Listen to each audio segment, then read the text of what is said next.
Hi friends, பாருங்கள், எண்ணெய் ஊற்றி கடுகு போட்டுட்டு வெங்காயம் நம்ம போட்டுக்கலாம் உருளைக்கிழங்கு மசாலா செய்கிறதுக்கு. ஸோ இந்த வெங்காயம் வந்து பாதி வெந்த உடனே நம்ம வந்து உருளைக்கிழங்கு வேக வச்சு வச்சுருக்கோம்.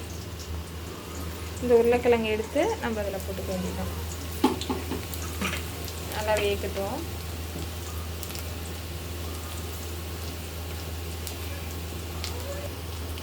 வெங்காயம் நல்லா வணங்கின வாட்டி கொஞ்சம் கருவேப்பிலை போட்டுட்டு அப்புறம் ஒரு பச்சை மிளகாய் போட்டுக்கலாம். பட்டு எல்லாத்தையும் நல்லா மிக்ஸ் பண்ணி விட்டுட்டு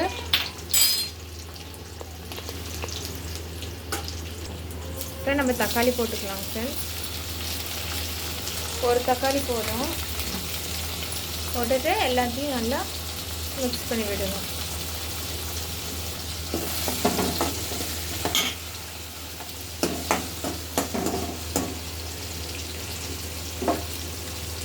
இதோட லைட்டாக உப்பு போட்டுக்கணும். உப்பு போட்டு நல்லா மிக்ஸ் பண்ணி விட்டுக்கோங்க.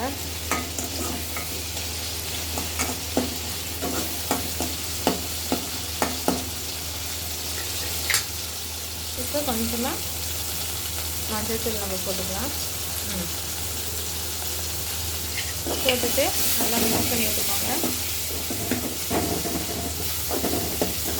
இதோட இப்போ நம்ம என்ன பண்ண போகிறோம்னா வேக வச்சுருந்த உருளைக்கிழங்கை வந்துட்டு நல்லா மசிச்சு இதில் ஆட் பண்ணிக்கலாம்.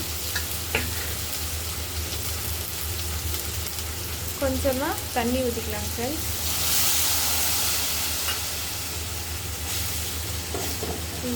நல்லா மிக்ஸ் பண்ணி விட்டுக்கோங்க.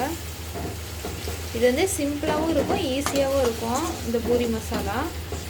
ஸோ மறக்காமல் நீங்களும் உங்கள் வீட்டில் இதெல்லாம் ட்ரை பண்ணி பாருங்கள். எல்லாத்துக்கும் ரொம்ப பிடிக்கும்.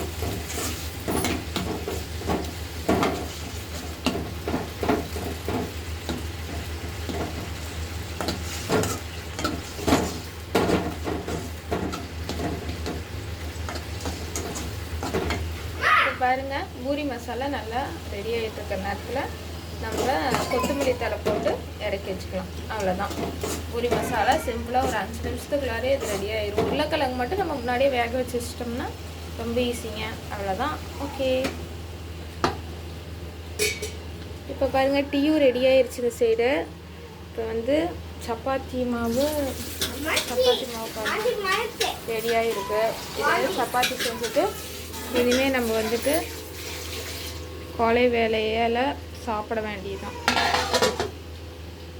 ஓகே ஃப்ரெண்ட்ஸ், நம்ம சேனலை மறக்காமல் சப்ஸ்கிரைப் பண்ணி வச்சுக்கோங்க. பாய்.